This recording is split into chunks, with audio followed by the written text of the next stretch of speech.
me acompañaran a la carta, que es el nombre correcto, de Apocalipsis, en el capítulo 1.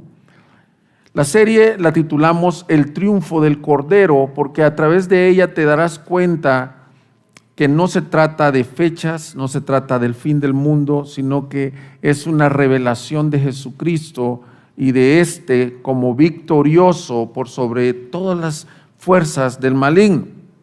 Así que queremos venir al capítulo 1 y el título para este mensaje es la revelación de Cristo Jesús a su iglesia. La revelación de Cristo Jesús a su iglesia. El domingo pasado el pastor Andrés leyó de esta Biblia llamada la Nueva Biblia de las Américas. Nosotros estamos haciendo un pedido también para poder tener aquí Nueva Biblia de las Américas y la puedan adquirir. De hecho, esta semana vienen Biblias de las Américas y nueva versión internacional que tendremos aquí para algunos invitados, etcétera. Pero voy a leer en esta oportunidad, esta serie la voy a estar dando de la Nueva Biblia de las Américas. Si la puedes adquirir, sería una bendición para que todos leamos de lo mismo. Dice Apocalipsis capítulo 1, versículo 1.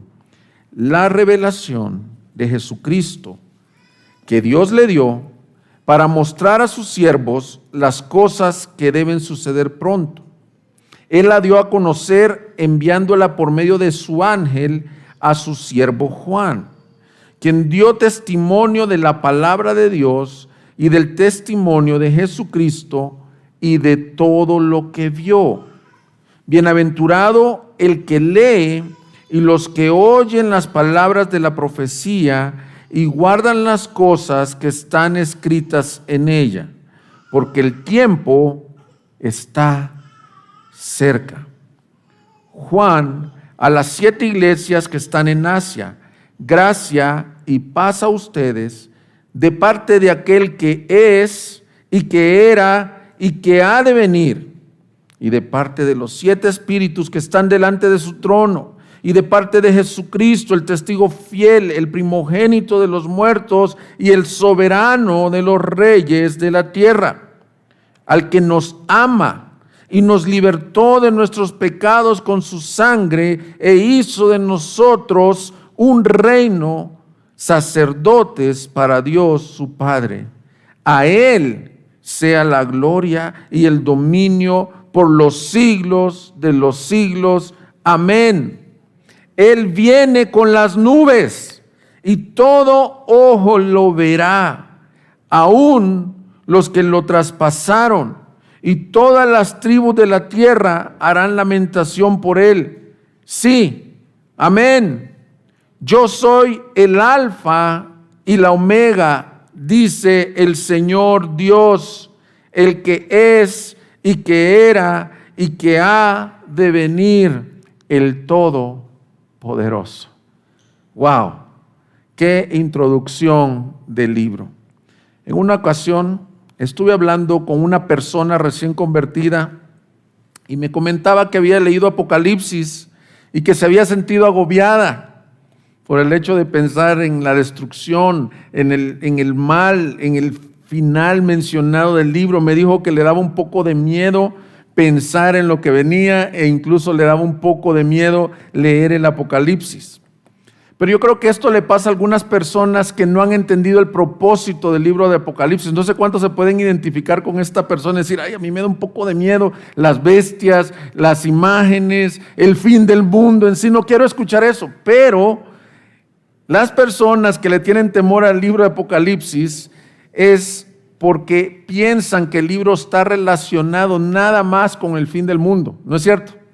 Muchos piensan, ¿de qué se trata Apocalipsis? Del fin del mundo, del fin de los tiempos, de la guerra final. Le pregunté a mi hijo de 6 años y fue lo que me dijo. Me dice, ¿de qué se trata Apocalipsis? ¿Tú sabes de qué se trata? De la batalla final, me dijo él. Entonces, son los conceptos que tenemos. Muchos de nosotros que crecimos en la iglesia cristiana, como me tocó a mí, vimos algunas películas que en lugar de darnos ánimo, nos daban un terror tremendo, ver cómo la guillotina le cortaba la cabeza en los tiempos finales del mundo. No sé cuántos crecieron con esas películas. Entonces, esa es la imagen que tenemos muchas veces del Apocalipsis. Pero mira, yo le pido al Señor que nos ayude en esta serie, a los pastores, mostrarte el propósito de este libro. El libro fue escrito para fortalecer la fe, el coraje de la iglesia en tiempos de Juan, pero también para nosotros. Fue para prepararlos para la batalla contra las fuerzas malignas. Definitivamente hay una batalla en ese libro, pero era para animarlos, para que ellos puedan mantenerse fieles dando testimonio de su Señor. Vas a ver palabras repetitivas como testigos, como aquellos que dieron su vida por causa del testimonio. Todo esto es para fortalecerlos. Entonces, mi ánimo, y especialmente en este primer mensaje, es mostrar a Cristo. ¿Y qué mensaje tiene para nosotros el día de hoy? Nosotros escogimos como equipo pastoral este libro porque queremos reforzar esta verdad. Muchísimas gracias, Luis. Miren qué servidor, mi hermano aquí. Gracias, Luis. Para fortalecer esta verdad, quiero decirte algo, no lo escogimos como una reacción a lo que estamos viviendo. No estamos diciendo, ahora sí, ahí le puse comillas aquí en mi manuscrito, ahora sí es el fin del mundo. No, porque muchos, de hecho hablaba con un pastor en estos días de vacaciones y me decía, es que muchos pastores ahorita están predicando más el fin del mundo y asustando más a la gente. No fue por eso que lo escogimos. Más bien es por lo contrario, es por el ánimo que este libro debe de dar a una iglesia, y el mensaje ha sido tan vigente en el primer siglo como en los últimos 20 siglos. Es actual para nosotros. Nosotros lo escogimos como equipo pastoral porque creemos que la iglesia necesita este mensaje. ¿Y cuál es el mensaje? Es la revelación de Jesucristo. Aunque el panorama sea oscuro, mis hermanos, aunque hayan tribulaciones, como vimos en el video, hay una victoria asegurada. Cristo reina. Amén. Él vive. Y miren, yo un día de estos estaba viendo las nubes y lo relaciono con el versículo 8 que acabamos de leer. Tú ves las nubes y puedes decir, un día muy pronto, regresará con las nubes. No reina el coronavirus. No reina, mis hermanos, los gobiernos de este mundo. Sí reinan aquí, se les ha dado la oportunidad, se les ha concedido.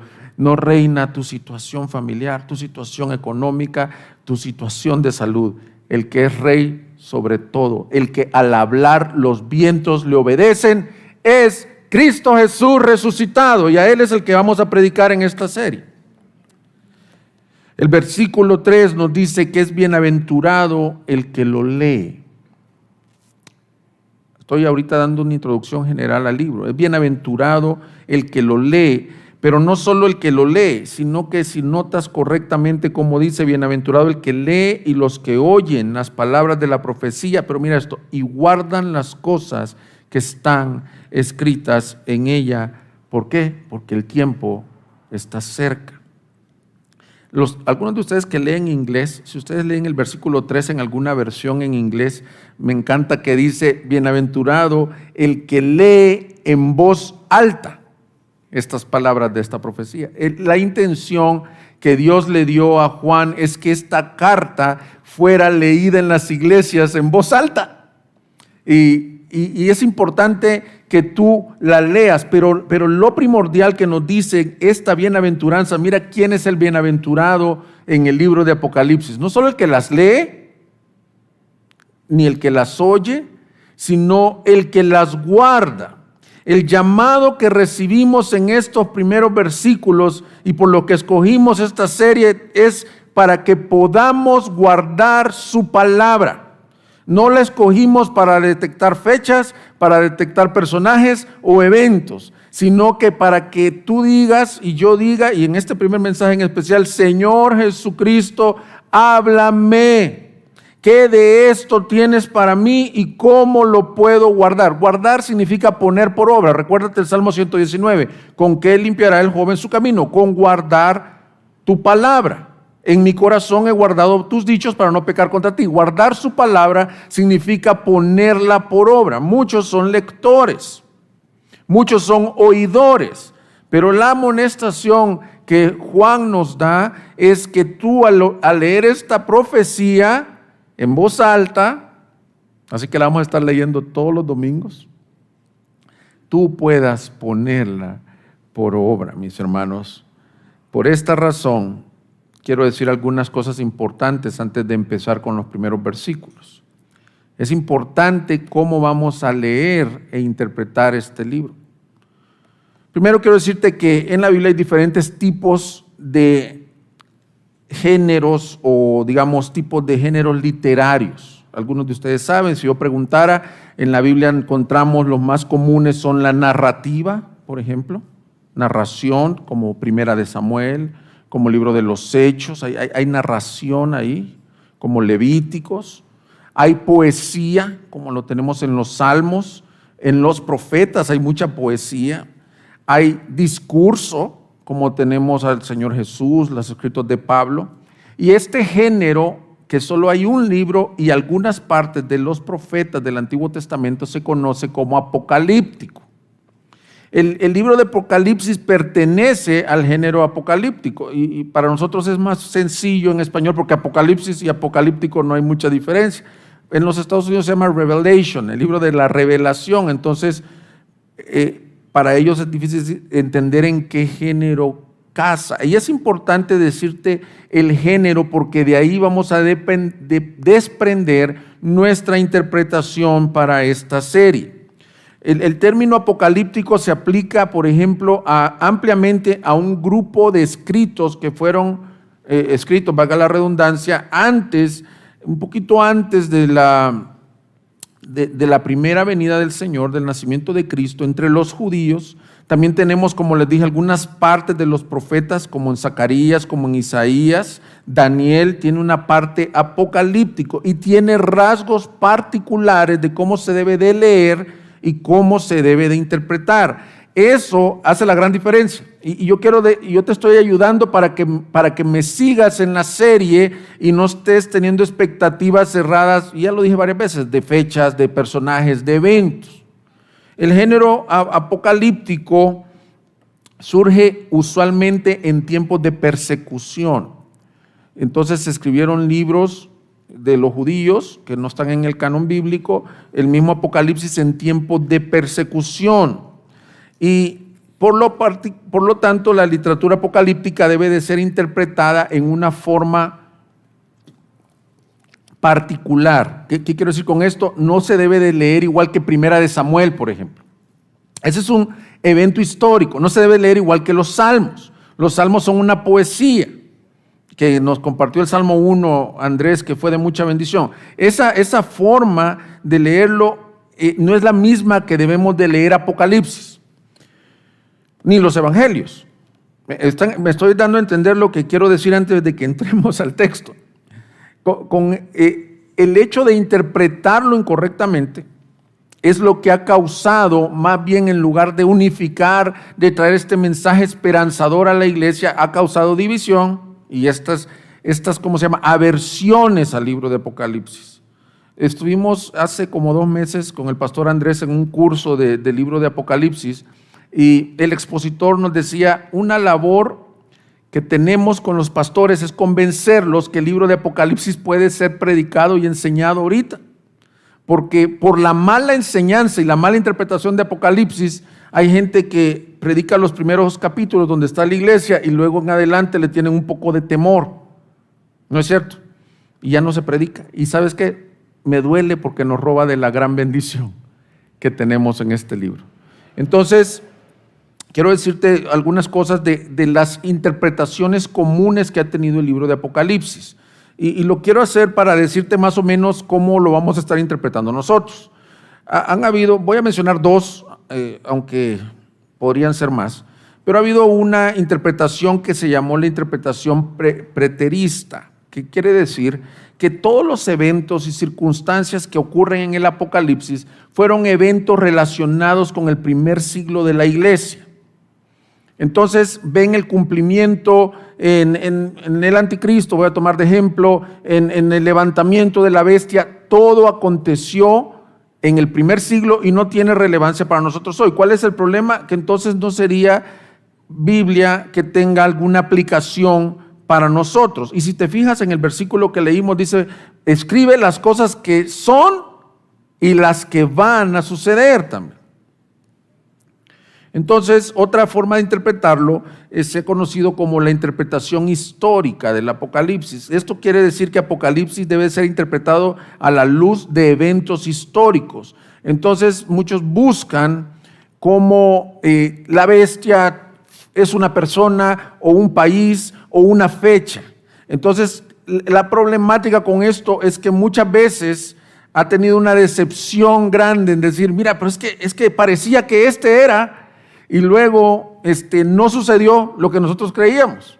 No fue Hitler el primero que se le asignó el título de anticristo, lo tuvo Mussolini, lo tuvo Napoleón, lo tuvo Nerón. Es decir, entonces buscar esa interpretación histórica de los eventos probablemente también tenga una deficiencia en la interpretación. Entonces, ¿cómo lo debemos de interpretar? Bueno, lo debemos de interpretar como literatura apocalíptica. Las personas más serias y eruditas en la escritura que conozco toman lo mejor de estos modelos, es decir, si hay cosas que se aplicaron en el primer siglo, hay cosas que se aplican para la historia, pero hay cosas que deben de ser vistas a la luz del contexto literario del mismo libro. ¿Qué es el contexto literario? Los pasajes que están ahí alrededor. Entonces, esto quiero que pongas atención. Y yo sé, no es la clase del miércoles hoy, pero y no hago esto en las series, usualmente, si se fijan. Pero es importante por el libro que vamos a leer. Quiero que tome nota de esto. Si es un género apocalíptico, veamos algunas características que tienen los libros apocalípticos o los escritos apocalípticos. Primero, es escatológico, tratan de un periodo futuro. Ahí lo vimos, versículo 1, cosas que van a suceder. Otra característica que tienen, siempre hablan de una dualidad. Por ejemplo, Dios y Satanás, los que están sellados con el sello del Señor y los que están sellados con el sello de Satanás. Me explico, siempre hay una dualidad. Y esto es lo más importante, es altamente simbólico. El Apocalipsis o los géneros apocalípticos es altamente simbólico. No puedes venir con una interpretación de decir esto es literal. Cuando, mira, por ejemplo, aquí traigo una pequeña ilustración de esto. Mira Apocalipsis 5:8. Me encanta que Juan nos dio la aplicación o la interpretación de esto. Dice: cuando tomó el libro, los 4 seres vivientes y los 24 ancianos se postraron delante del Cordero. Cada uno tenía un arpa y copas de oro llenas de incienso. ¿Ok? Habían copas de oro llenas de incienso. Esto es una visión.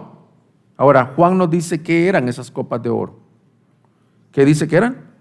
Son las oraciones de los santos. Entonces, esta es una ilustración de cómo es la interpretación apocalíptica.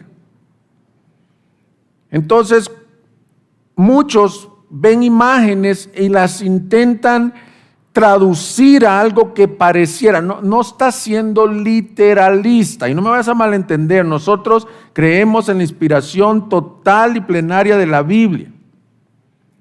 Y creemos en la interpretación literal de los pasajes, pero literalista quiere decir que esas imágenes están queriendo darnos algo a entender. Las imágenes o en sí toda la carta es importante que tiene objetivo de atraer nuestra atención con estas imágenes, pero debes de recordar este principio. Las imágenes no pueden significar algo para nosotros que no significó para ellos. La carta fue escrita para nosotros, pero no fue escrita a nosotros. La carta fue escrita a las 7 iglesias del primer siglo. Entonces, por ejemplo, muy común escuchar que las langostas son helicópteros. Bueno, no puede ser esa interpretación. ¿Por qué? Porque los del primer siglo no sabían que era un helicóptero, no hubiera tenido relevancia. Me estoy explicando, las imágenes tienen un significado, pero el simbolismo no es inventado en el Apocalipsis. Todo el género literario así apocalíptico también tiene las mismas tipos de imágenes. Lo ves en Zacarías, lo ves en Ezequiel. Ves a este ser glorioso con 4 rostros de bestias. Eso ya lo había dicho alguien más, ya lo había dicho Daniel. El cuerno ha tipificado algo no allí, sino en toda la escritura. Los números es importante. El número 7 se repite 50 veces aproximadamente en Apocalipsis. De hecho, está dividido en series de 7. 7 iglesias, 7 sellos, 7 trompetas, 7 copas. Entonces, cuando decimos esto, es importante que tú entiendas, ok, es simbolismo. ¿Y cómo lo vamos a interpretar entonces? ¿Cuál es la verdad central que Dios nos quiere revelar de Cristo en ese simbolismo? ¿Me explico? No vamos a estar buscando qué quiere decir este dragón específicamente. No, ¿cuál es la verdad central? O más bien dicho, no qué quiere decir, sino quién es. Sino cuál es la verdad central. Su autoría, gloria al Señor, se presenta el autor. ¿Quién dice que es? Juan. El autor de Apocalipsis se presenta simplemente como Juan. Y un comentarista, Leon Morris, dice, ¿quién más se puede identificar simplemente como Juan y ser conocido en todas las iglesias de Asia Menor? ¿Quién creen que era? Era Juan el apóstol. Juan el apóstol. En el versículo 4. Y quiero decir algo antes de ya comenzar con el texto, directamente con el pasaje que nos compete para hoy. Es su fecha de escritura o de composición, y es bien importante. ¿Por qué? Porque de la fecha de composición nos da el contexto histórico de lo que estaba viviendo la iglesia. Eso es muy importantísimo. Hay dos posiciones diferentes sobre cuándo se escribió. La primera se conoce como la temprana, pero ni siquiera voy a decir nada de eso, porque nosotros, al igual que los primeros creyentes del primer siglo, creen mayormente que se escribió en la segunda etapa, que es cerca del año 90 al 95. La iglesia primitiva aceptó esos días de su escritura, y la razón es esta: porque en esos días estaba reinando un emperador César llamado Domiciano, y creemos que conocer la historia de Domiciano es importante para la interpretación del texto. Bajo Domiciano, que estuvo del 81 al 96, el hecho de no honrar al emperador como Dios se convirtió en un problema político. Entonces, ellos tenían aproximadamente desde Nerón, que había comenzado una persecución, como lo vimos en Primera de Pedro, tremenda y severa a la iglesia. Pero a partir del año 85, o sea, después de Nerón, oficialmente, políticamente, eras perseguido por ser creyente. O sea, era un delito no confesar a César como Dios o viceversa, o confesar a Cristo como Señor. Por eso es que cuando ahora leemos a la luz de ese contexto histórico, Romanos 10, cuando dice, ¿cómo son salvos los hombres? Si confesares con tu boca que Cristo Jesús es Señor y creyeres en tu corazón que Dios le resucitó de los muertos, entonces serás salvo. Esa implicación de Romanos 10 a nivel político era algo tremendo en esos tiempos. Significaba decir, yo estoy diciendo que César no es Dios, sino aquel que fue crucificado, el Nazareno, y que ha resucitado, y además doy testimonio que 500 personas lo vieron vivo y que él vive y que regresará. Esa era la bronca política que tenía la iglesia por 30 años, mis hermanos.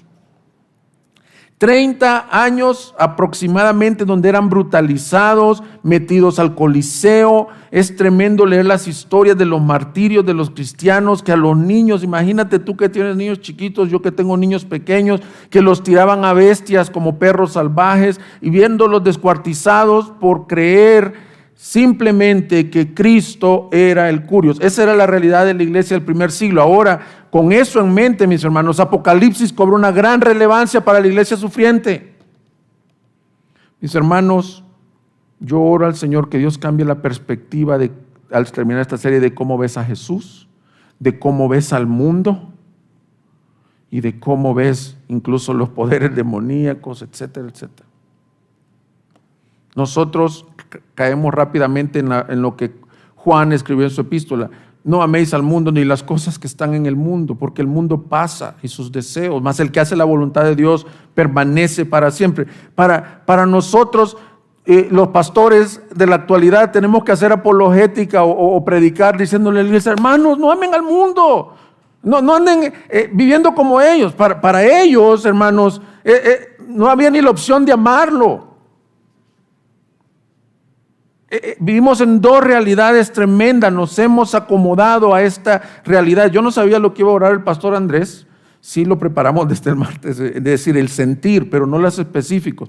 Y veo que ha estado orando esto, he estado escuchando los devocionales que manda el pastor Luis y ha estado orando esto, el amor al mundo. Mis hermanos, el tener una revelación de Jesucristo te vas a dar cuenta que nos estamos autoengañando, amando algo que en realidad por un lado nos aborrece, que está en oposición de nosotros, que está en oposición del rey, y que nosotros, hermanos, no hemos sufrido persecución. Tenemos cierta oposición, algunos familiares tuyos se burlan de ti porque eres cristiano, te quitan la palabra, pero no persecución, al menos en este lado del hemisferio. Entonces, por eso creemos que la carta fue escrita en el 90-95, porque responde a circunstancias que estaban viviendo ellos como creyentes. Entonces, Dios no nos ha dado este libro para confundir, aterrorizar o dividir a su pueblo, sino para iluminarnos y revelarnos que Dios tiene un plan eterno y que Él es el Rey vencedor. No debemos de olvidar que es una carta, mis hermanos, que se dirigió originalmente a las iglesias de Asia Menor, pero que también tiene relevancia por nosotros. Entonces, concluyendo esta pequeña, no pequeña, la verdad, y no crean que voy a empezar ahorita el sermón, era parte del sermón esto. Porque algunos dicen: híjole, esa fue la introducción, 40 minutos, y ahorita ¿cuántos puntos para? No, esto era parte importante. Pero quiero decir, entonces, ¿cómo lo vamos a interpretar? Lo vamos a interpretar como es, como una carta con relevancia para nosotros, como una profecía, porque dice las cosas que van a suceder, es decir, futurista, y como apocalíptico, poniendo un énfasis en lo simbólico. Esa será nuestra forma de interpretación. Ahora veamos en este primer capítulo. Desde el primer capítulo yo recibí gracia al leerlo. Mis hermanos, ¿qué nos reveló Jesucristo? Acuérdate, el título de este mensaje es la revelación de Jesucristo. Mi objetivo no es que esta sea una clase de Apocalipsis. Si eso es lo que te llevas de este mensaje, no he cumplido mi propósito, sino que tuve que hacer estas aclaraciones para que tengas la forma correcta de interpretación. Sino que mi objetivo es este. La carta comienza con esta frase, versículo 1:1, la revelación de Jesucristo. El enfoque de esta carta para nosotros como pastores, ya les estoy hablando del equipo pastoral para ustedes, es que tengas un encuentro fresco, nuevo con tu Señor Jesucristo. La palabra Apocalipsis quiere decir revelación, como ya lo vimos, pero se puede traducir también desvelar, o sea, quitar el velo, descubrir. Yo pido al Señor que a través de este día Dios pueda quitar toda distorsión de la imagen gloriosa de Cristo. Que tú le puedas estar preguntando al Señor: ¿qué tienes para nosotros hoy? Dice que esta revelación de Jesucristo, Dios se la dio. Mira cómo es esta cadenita. Dios le reveló estas cosas de lo que van a suceder, de quién es Cristo mismo, se las reveló a su Hijo Cristo. Y Cristo se lo dio al ángel para que el ángel se lo diera a Juan, y Juan le dijo: escríbelo y léelo en voz alta. No contiene revelación de Jesucristo. Es la revelación misma de Jesucristo que su Padre le dio. Dios le dio. Por eso este libro es de vital importancia, ya que nos revela a Cristo. Este libro no se trata de fechas, de eventos, sino de una persona. Y eso queremos que sea nuestro enfoque, que lo veas a Él. Oro para que nos dé una visión fresca de este Cristo resucitado. Esta carta necesita cambiar cómo vemos las cosas. Dios ha revelado a Jesucristo y muchos de nosotros no vemos a Jesús como lo debemos de ver. Muchos de nosotros estamos viendo un Jesús pequeño, un Jesús que está ahí como un bombero. Cuando tengo un problema, una bronca, una dificultad, Él es el que me ayuda. No, mis hermanos. O es más, lo estamos viendo como que Él no está en control de lo que sucede. Yo escucho expresiones de personas que dicen, híjole, se salió del control esto del COVID. No. A Cristo no lo agarra por sorpresa. Él sabía esto desde antes de la fundación del mundo y lo ha permitido. Él permitió que tú nacieras y vivieras esta época de la historia. Yo espero que esta serie te cambie, te quite el velo, me lo quite a mí y que veas mejor a Jesucristo. ¿Acaso no es el propósito de la Biblia? ¿Acaso no dijo Juan 17:3? Y esta es la vida eterna, que te conozcan a ti y a Jesucristo, tu Hijo, a quien tú has enviado. Esto consiste la vida del cristiano, mis hermanos. Esto no es teología, nada más. Esto es iluminación del Espíritu. Yo te quiero hacer una pregunta de aplicación aquí, comenzando nuestra serie. ¿Qué crees de Jesucristo en lo personal? ¿Quién es Jesucristo para ti? No, es mi amigo, es alguien que vino a redimir a los perdidos. No. ¿Quién es? ¿Lo conoces personalmente? Mis hermanos jovencitos, que ustedes algunos pueden decir, si yo les preguntara, ¿quiénes de ustedes conocen a Lionel Messi? Van a decir, no, pues sí, yo lo conozco. A ver, juega en el Barcelona, está así un poco chaparrito, es el mejor jugador del mundo para algunos. Fue una pregunta, ¿lo conoces personalmente? ¿Y él te conoce a ti? Bueno, muchos les pasa así con Jesucristo. ¿Quién es Jesucristo? No, pues es las iglesias cristianas. Pero ¿le conoces personalmente? ¿Ha quitado el velo de tus ojos? Y Él te conoce a ti. Entonces, ¿cómo se revela en estos primeros versículos? Vamos a ver algunas cosas que creo que son de vital importancia. Yo me gocé recibiendo esta revelación. Lo primero que comienza diciendo es en la salutación que se presenta como el Padre eterno. Versículo 4 dice, aquel que es y que era y que ha de venir. Aquí está refiriéndose al Padre. Pero mira cómo se refiere del Padre. Es aquel Dios siempre existente, el eterno. De ese Dios nos va a hablar, de ese Dios procede esta revelación, del Dios eterno. Nosotros no hemos creído en un Dios temporal. ¿Y sabes por qué hace eso? Porque acabo de decir que la creencia era que la deidad era César. Pero aquí dice, no es César. El que era, el que es y el que ha de venir es el que me dio esta revelación, es el Dios, el Padre eterno. En la enseñanza de Juan vemos siempre estas expresiones. Recuérdate Juan 1, en el principio era el verbo y el verbo era con Dios y el verbo era Dios y todas las cosas fueron hechas por Él.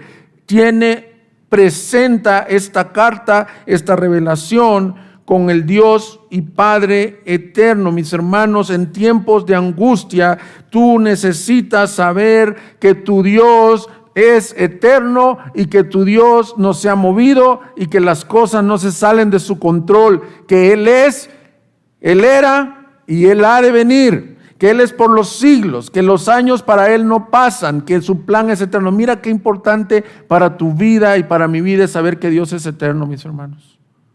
Muchos de nosotros cuando le fallamos al Señor, lo primero que decimos es, el Señor ya no me ama. Cuando la Escritura enseña, con amor eterno te he amado. El amor de Dios Como Dios es amor, es igual que Él, es eterno, no cambia. Vimos aquí en los atributos de Dios en nuestra clase de los miércoles, porque yo no cambio, no habéis sido consumidos, hijos de los hombres. Dios es el que era, el que es y el que ha de venir, y no cambia. Cielo y tierra pasarán como ropas, dice el Salmo, pero Él permanece para siempre.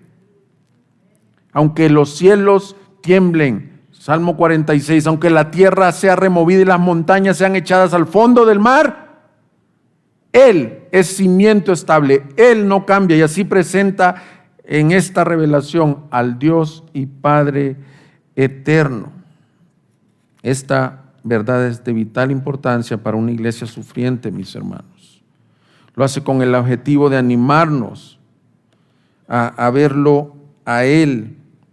Pero también dice que viene parte de los 7 espíritus que está alrededor de su trono. Aquí hay una expresión que nos ayuda un poco a que nos empecemos a familiarizar con Apocalipsis. Y algunos de ustedes dirán, ¿cuáles son los 7 espíritus? ¿Quiénes son los 7 espíritus? En todo el libro de Apocalipsis, cuando se mencione 7, se está refiriendo a la totalidad. Por eso es que 7 es el número de Dios, de lo completo, y 6, que es 1 menos el 7, no es completo. Por eso es el número de Satanás. Entonces, cuando dice los 7 espíritus, se refiere al Espíritu Santo. ¿Y por qué Juan dice esto? Miren, esta revelación que yo les traigo viene del Padre Eterno, pero viene también del Espíritu Santo, porque se han levantado a través de la historia muchos que han escrito Apocalipsis. Hay quien el Apocalipsis de fulano de tal y de fulano de tal, pero él dice, yo les estoy trayendo uno que Dios le reveló a su hijo se lo dio a un ángel que me lo dijo a mí para que lo escribiera, y este proviene del Espíritu Santo.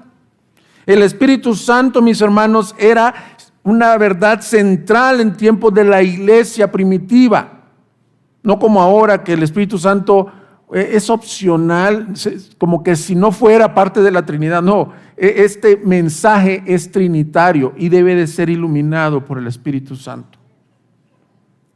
El Espíritu Santo es quien obra en la iglesia, el Espíritu Santo es quien guía al arrepentimiento. Sin Espíritu Santo no hay salvación, sin Espíritu Santo no hay iluminación de la palabra de Dios. ¿Y sabes qué es lo hermoso? Que yo estoy diciendo algunas cosas que a ti ya te las había iluminado el Señor antes. ¿No es cierto? Varios cristianos que han leído esto, eso ya lo sabía. ¿Sabes por qué? Porque el Espíritu Santo no mora exclusivamente en los predicadores o en los que estudiaron en un seminario bíblico. Mora en todos los creyentes. Y tú ya habías leído estas verdades y dices, mira, eso ya lo sabía. ¿Te ha pasado eso? Que a veces está predicando el pastor y dices, ¿y cómo? Yo no había hecho tanto estudio, pero es lo que el Señor me había iluminado. El Espíritu Santo inspiró esta profecía. Es palabra inspirada por Dios. Por lo tanto, nosotros requerimos de un avivamiento del Espíritu Santo en nuestros días. Entonces, del Padre Eterno, del Espíritu Santo, pero me quiero detener en lo que me resta el mensaje, en la revelación de Jesucristo. Porque dice el versículo 5, y de parte de Jesucristo, el testigo fiel, el primogénito de los muertos y soberano de los reyes de la tierra. En esta gran revelación que nos da de Cristo Jesús, lo primero que nos muestra es a Cristo resucitado, mis hermanos. ¿De qué se trata Apocalipsis? De la revelación de Cristo resucitado. Dijimos en el domingo de resurrección, sin resurrección no hay cristianismo. Si la vida consiste nada más en el aquí, en el ahora, dice el apóstol Pablo, somos lo más dignos de lástima, pero la esperanza que tenemos cristianos 20 siglos después es que la misma frase que leímos el domingo de resurrección es actual hoy. ¿Buscáis al Nazareno, el crucificado? Ha resucitado. No está aquí, mis hermanos. La iglesia, lo primero que Dios te quiere revelar es que Él vive. Y el otro domingo ya no me aguanto porque está domingo para seguir con la segunda parte, y Él está en medio de los candelabros, en medio de su iglesia. No solo vive, sino que está contigo. En estos días que hablamos con esta familia pastoral que está padeciendo COVID, estábamos la familia también de Nelson, gracias por hacerlo con la hermana Katy. Estábamos ministrándolos en oración. Me encantó su corazón de servicio, porque ellos vivieron esta prueba. Y la Biblia te dice, si tú viviste una prueba, con el consuelo que has recibido del Dios de consolación, consuela a otros. Estábamos hablando con esta pareja y la hermana Katy le recordó, algo me sostuvo, le dijo. Esta palabra me sostuvo en esta tribulación. Yo estaré con vosotros todos los días hasta el fin del mundo. Y eso es lo que te está diciendo aquí.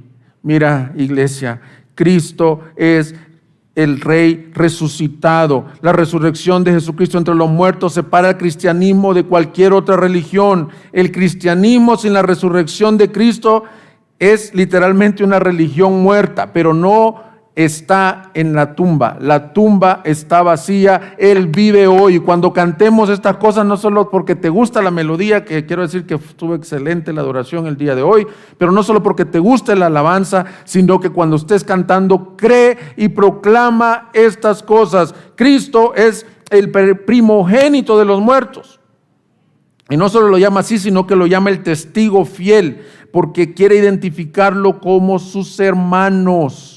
Todos los que se identifican en la carta, Antipas, mi testigo fiel, tú, Juan, testigo fiel, aquellos que habían muerto por dar testimonio de la verdad, les dice, espérense, ustedes tienen un precursor, hubo un testigo de las cosas del Padre que las trajo a la tierra, y eso le llevó a dar su vida por el Evangelio. Y ese primer misionero, ese primer gran testigo, ese primer gran apóstol es Jesucristo. Lo hace con el objetivo de animarnos a ser testigos fieles de Cristo. La palabra testigo, de hecho, proviene de la palabra martus, que después se derivó mártir.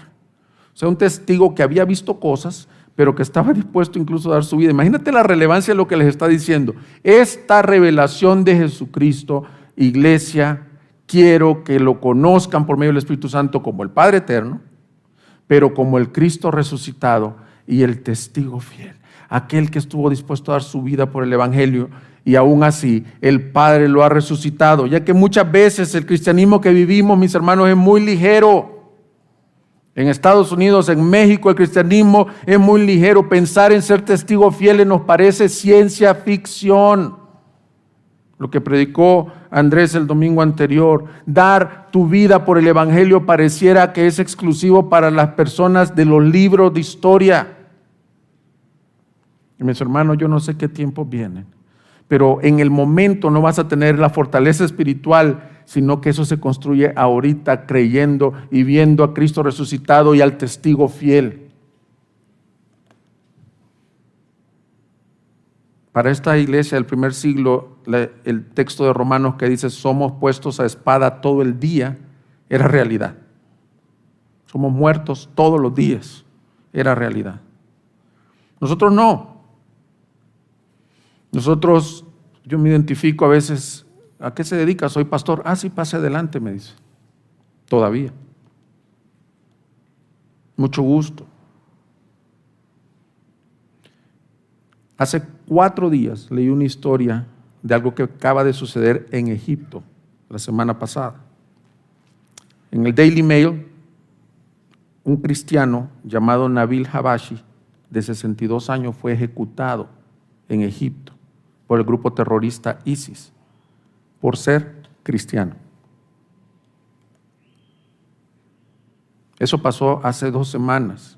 Y esta carta nos anima a ver algo, que si aún nos quitaran la vida por ser cristianos, Cristo, el testigo fiel, es el mismo Rey resucitado.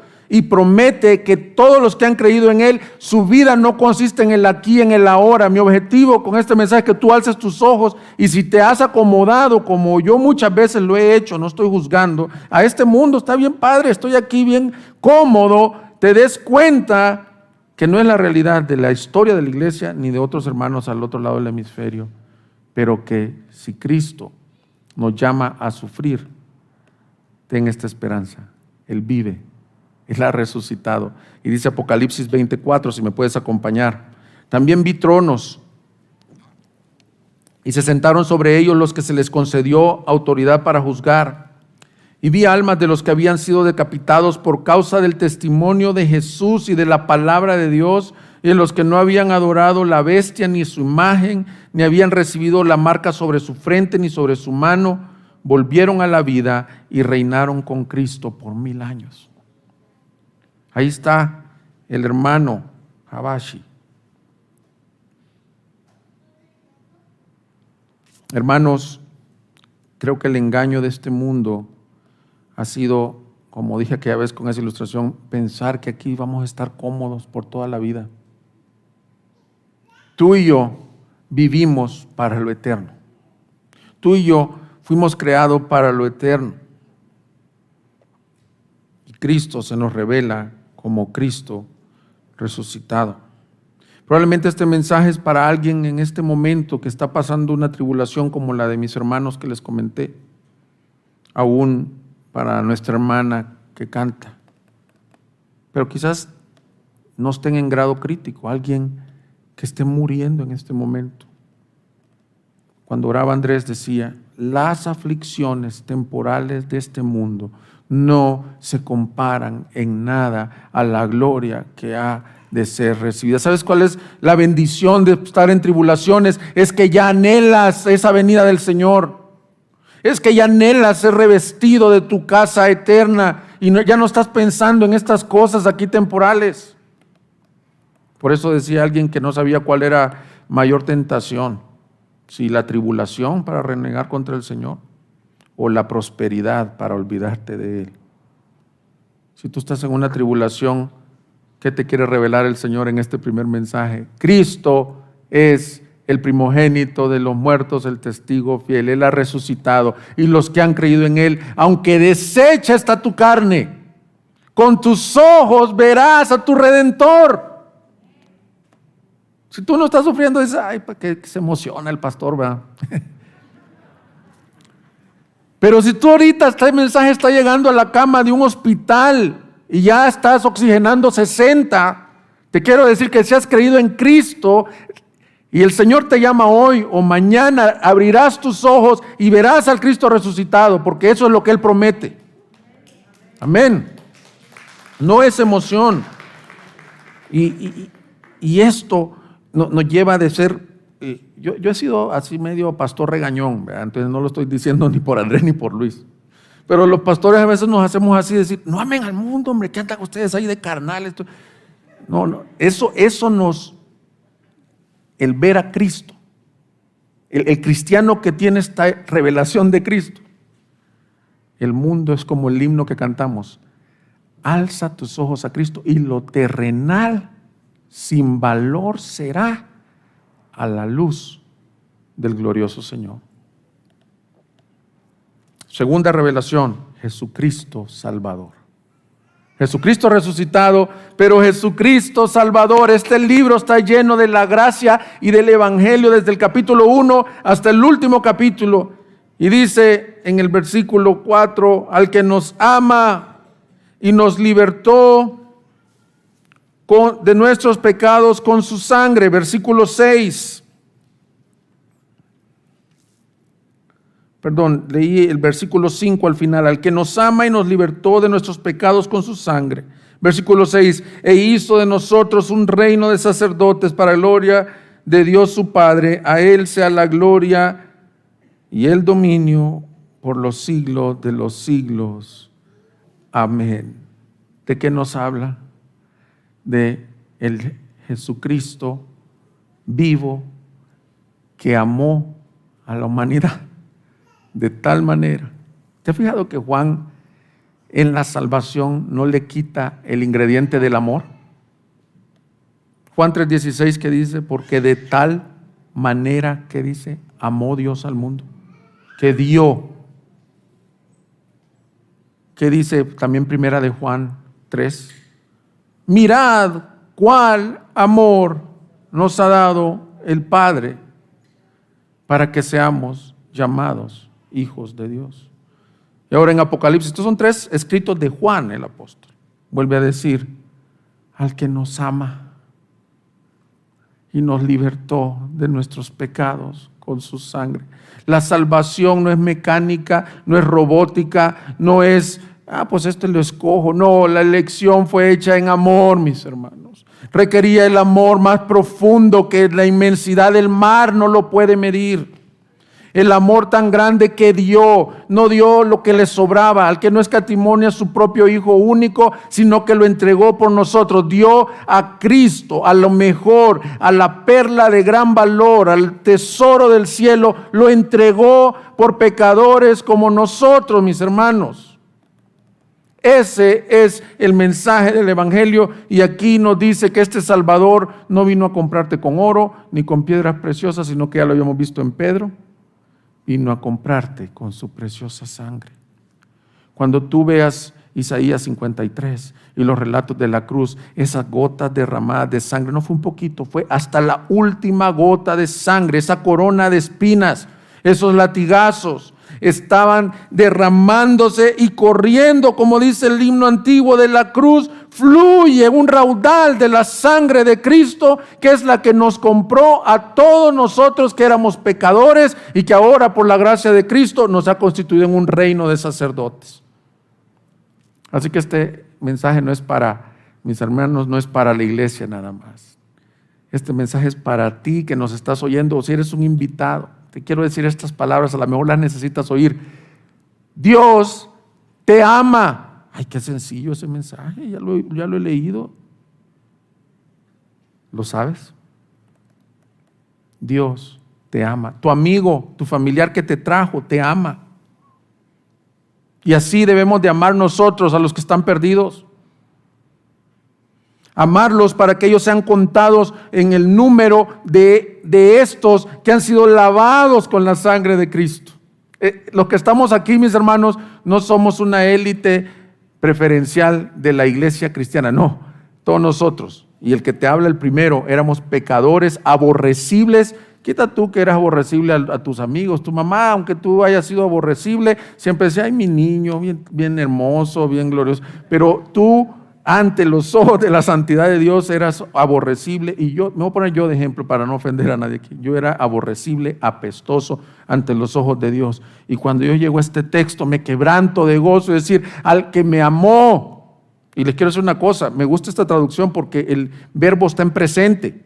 Al que nos ama y nos libertó de nuestros pecados. El pecado, mis hermanos, es lo que nos separa de la gloria de Dios. Pero lo vimos en nuestra serie en Primera de Pedro, capítulo 3, versículo 18. Dice, porque también Cristo Jesús murió por los pecados, el justo por los injustos, para llevarnos a Dios. Mi amigo que nos está viendo, ¿cómo es que vas a poder acceder a la gracia de Dios, a la gloria de Dios? Tú tienes un tremendo obstáculo que yo lo tenía. Se llama el pecado. El pecado es todo aquello que deshonra a Dios, sea en pensamientos, sea en acciones, sea en actitudes, y aún más, tu misma naturaleza y la mía está colmada de pecado. Pero este pasaje nos dice que Apocalipsis nos revela a un Salvador que vino a derramar su sangre por causa del pecado. Por lo tanto, mi llamado a tu vida es: ven a Él en arrepentimiento. ¿Qué tienes que hacer? Tú le tienes que decir: Señor, estoy escuchando que tú me amas. ¿Será posible que tú ames un pecador como yo? Pero estoy escuchando que no me puedo acercar a ti a menos que quites el pecado. La sangre de Cristo quita el pecado. Y quiero hacer algo, quiero hacer una invitación bien particular. Al final voy a orar por aquellos que necesitan hoy ponerse a cuentas con Cristo y darle su vida a aquel que los ama y dio su sangre por él. Y te quiero decir, si tú eres un invitado o tienes años en la iglesia, eso no importa, y tú dices, yo no soy de estos que Dios me ha amado, y necesitas hablar con alguien. Particularmente hemos hablado de esto con los pastores. Por favor, no te vayas sin hablar con alguien.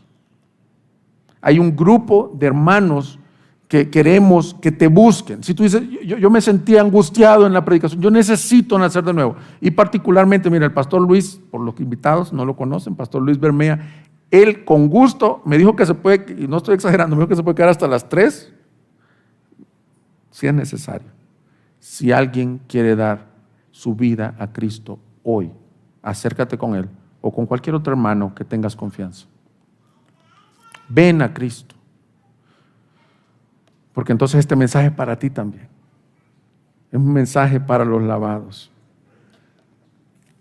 Y por último, se revela como el Rey que viene. Aleluya. Dice, al que nos ama, y nos libertó de nuestros pecados con su sangre, hizo de nosotros un reino de sacerdotes para su Padre. A Él sea la gloria y el dominio por los siglos de los siglos. Amén. Él viene con las nubes y todo ojo lo verá. Aún los que lo traspasaron y todas las tribus de la tierra harán lamentación por Él. Apocalipsis tiene la característica que no cita directamente ningún pasaje del Antiguo Testamento, pero es el libro del Nuevo Testamento que hace más alusiones a pasajes del Antiguo Testamento. Aquí está citando un pasaje de Zacarías y dice que los que lo traspasaron fueron aquellos judíos que dijeron, no puede ser, hombre, si tú eres el Hijo de Dios, bájate de esa cruz. A los suyos vino y los suyos no le recibieron. Y dice que las tribus de la tierra harán lamentación por Él. Ahora, por gracia, tú ya no eres de esas tribus de la tierra. No, pues yo soy mexicano, yo soy salvadoreño, en mi caso tú puedes ser estadounidense. No se refiere a eso. Hay un reino de sacerdotes, de Dios y su Padre. Ellos no van a hacer lamentación por Él. Ellos van a tener gozo inefable y glorioso. Y van a decir, aleluya, ahí viene por nosotros en las nubes. Y todo ojo le verá. Cristo enseñó que Él regresará por segunda vez a reinar. Viene seguramente, mis hermanos. Esto no es una opción, no hay una probabilidad. No es como el COVID o las vacunas del COVID que dicen, tiene 90% de que ya no se enferme o 60%. No, este es 100%, 1000%. Él viene y viene pronto. Esta es una enseñanza sumamente común en el Nuevo Testamento. Pablo, por ejemplo, les dice a los romanos en Romanos 13:11 que nuestra salvación está ahora más cerca que el día que primeramente creímos. El escritor de Hebreo dice que no se dejen de congregar tanto cuanto más veis que aquel día se acerca. Santiago dice, tened también vosotros paciencia, afirmad vuestros corazones porque la venida del Señor está cerca, el juez está a la puerta. Y finalmente lo vemos en primera de Juan 2:18, dice, hijitos, esta es la última hora. ¿La última hora de qué? De la venida del Señor. No más que el tiempo del Señor no es nuestro tiempo, no dura 60 minutos, ni 60 días, ni 60 años. Pero lo que sí sabemos es que es la última hora.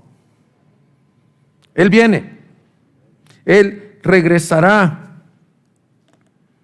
La segunda venida de Cristo debe de causar en nosotros dos cosas, como dije al inicio. Una es esperanza, esperanza que Él viene pronto. Si tú dudas, si tus luchas, si tus tribulaciones, si tu escasez, si tu pecado te ha cansado ya en esta vida, alza tus ojos a los montes. ¿De dónde viene tu socorro? Tu socorro viene del Señor que hizo los cielos y la tierra, y Él viene en las nubes, y todo ojo le verá, mis hermanos. Él viene. Él vive, Él es el Rey, porque dice que es el soberano de todos los reyes de la tierra, pero Él viene. Cuando mi primer hijo iba a nacer, nació en los Estados Unidos. Allá es bien curioso que básicamente la labor de parto la atienden las enfermeras, y el doctor, el ginecólogo, llega justo al momentito casi de recibirlo al niño. Entonces mi esposa empezó con las contracciones de cada 5 minutos a las 11 de la noche. Te estoy dando el panorama porque la Biblia dice que en los tiempos antes de su venida será como una mujer en labor de parto. Y al ser el primer hijo, las madres que han sido madres de un primer hijo saben que es totalmente una cosa tremenda la primera ocasión. Entonces estábamos en la angustia. Me recuerdo que ahí en El Paso, Texas, cayó una nevadota el día que nació Roy. Y 11 de la noche nos internamos a las 11:30, 12, y yo me asomaba por la ventana para ver si se acercaba el carro del doctor, y nunca llegaba. Y entraba la enfermera, pero le decía, pues está ya bien, mi esposa ya dilatada, ya está lista. No, pues el doctor sabe la hora que va a llegar. Él me dijo que le avisáramos a tal momento. Bueno, yo cuando ya la veía tanto sufrir, así dice la Biblia, que son gemidos indecibles como una mujer en labor de parto. Así está la creación, así está la iglesia, así estás tú mismo, diciendo, ven pronto, Señor Jesús.